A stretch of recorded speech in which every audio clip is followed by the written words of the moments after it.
Officer Marcus Reed thought he'd seen it all, until a single whimper in the dead of night rewrote everything he knew about courage, loyalty, and the language of love. Out of the rain-soaked darkness, a trembling pup appeared. Not lost, but leading. And what waited in the woods would shatter his heart and rebuild it. If stories like this move you, hit like. It tells YouTube you want more. Subscribe and tap the bell so you never miss a rescue that changes lives. And drop a comment below. What country are you watching from? We read every single one. Rain whispered against the pavement as Marcus finished his final lap through the quiet outskirts of Cedar Ridge. His boots sloshed through shallow puddles.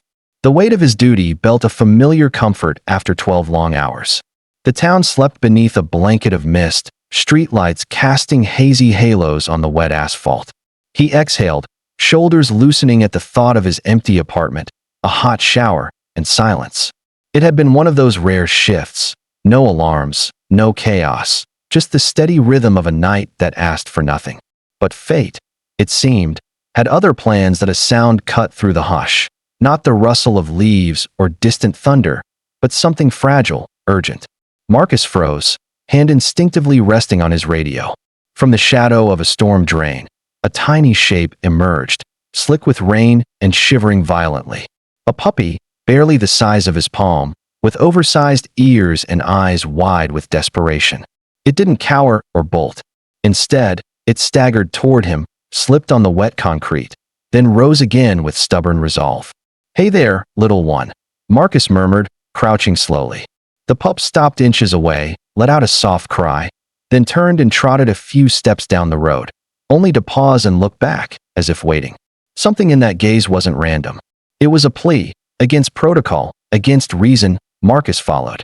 The pup led him off the road, past overgrown fences, toward the edge of Blackwater Woods, a place locals avoided after dark. Rain dripped from the trees as his flashlight carved a narrow path through the gloom. Each time he hesitated, the puppy barked, a sharp, insistent sound that echoed like a heartbeat in the stillness. This wasn't hunger. This wasn't fear. This was direction. Memories flickered. His own dog, Rusty, lost in a storm when he was 12, the ache of never saying goodbye. His chest tightened. "All right," he said softly. "Show me." And with that, he stepped beneath the canopy, where the world grew quieter, darker, and heavier with meaning. Deeper they went, the forest floor slick with mud and fallen branches. The beam of his light caught glints of rain on spider webs and the flash of the pup's wet fur ahead. Then, a sound that wasn't the puppy. A low, broken groan, muffled by earth and decay. Marcus's pulse spiked. He pushed forward, boots sinking into the mire, until his light fell upon a tangle of fallen limbs. Beneath them, half hidden in mud and leaves, lay a German shepherd. Her ribs pressed against her skin, her fur matted with dirt and dried blood.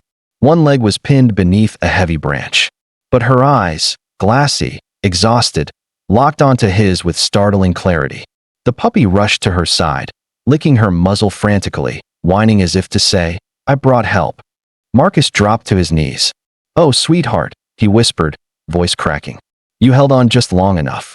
He worked fast, hands raw as he shoved aside wet branches, ignoring the sting of thorns and the ache in his shoulders.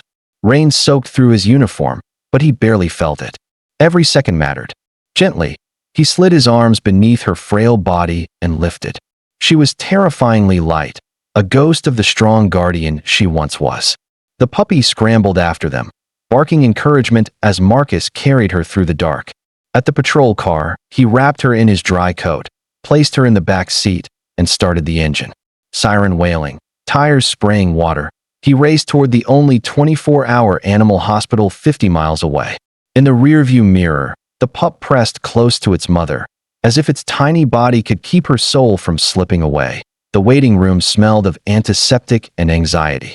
Marcus sat drenched and trembling, the puppy curled at his feet, eyes never leaving the hallway. Minutes stretched like hours. He thought of Rusty again, how helpless he'd felt as a boy, how that helplessness had driven him to become an officer, to protect, to act, to never be powerless again. Now, here he was, hoping it was enough. When the vet finally appeared, Marcus stood so fast his knees nearly buckled. "She's critical," the man said, removing his gloves. Severely dehydrated, malnourished, possible internal injury. But you got her here in time. Relief crashed over Marcus like a wave. He sank back into the chair, tears mixing with rain on his cheeks. He scooped up the pup.